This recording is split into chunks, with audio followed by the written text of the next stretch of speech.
আজকে সকালে গরুর জন্য ঘাস কাটতে গেলাম আমাদের সেই পুরনো জমিতে। মনে মনে ভাবছিলাম আগের মতোই হয়তো স্বাভাবিক ঘাস থাকবে, সহজেই কেটে নিয়ে চলে আসব। কিন্তু জমিতে ঢুকতেই আমি একদম অবাক হয়ে গেলাম। চারদিকে শুধু ঘাস আর ঘাস, কিন্তু এটা সাধারণ ঘাস না। এতটাই বড় আর ঘন হয়ে গেছে যে দূর থেকে দেখলে মনে হয় ছোট একটা জঙ্গল। আমি ভেতরে ঢোকার চেষ্টা করলাম, কিন্তু কয়েক কদম যাওয়ার পরই বুঝলাম এটা এত সহজ না। ঘাসগুলো আমার বুক পর্যন্ত, কোথাও কোথাও আমার থেকেও বড়। এত ঘন হয়ে আছে যে সামনে কি আছে সেটাও ঠিকমতো দেখা যাচ্ছে না। আমি হাত দিয়ে সরিয়ে সরিয়ে সামনে যাওয়ার চেষ্টা করছিলাম, কিন্তু প্রতিটা পদক্ষেপেই যেন নতুন একটা বাধা। তারপর বুঝলাম আসল সমস্যা কোথায়।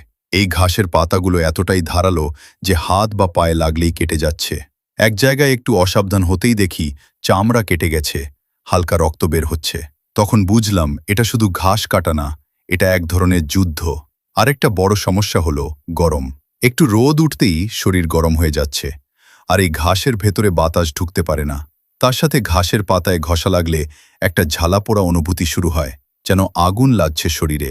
তারপরও থামলে তো চলবে না। আমাদের গরুগুলো তো এই ঘাসের ওপরই নির্ভর করে। তাই সব কষ্ট সহ্য করে ধীরে ধীরে কাঁচি দিয়ে ঘাস কাটতে শুরু করলাম।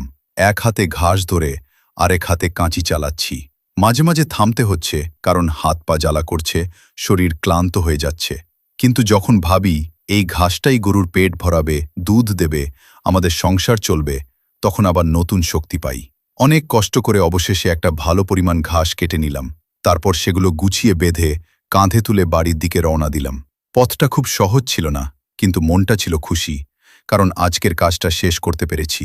বাড়িতে এসে যখন গরুগুলোর সামনে এই তাজা সবুজ ঘাসগুলো দিলাম, তখন ওদের খাওয়ার দৃশ্য দেখে সব কষ্ট যেন মুহূর্তেই ভুলে গেলাম।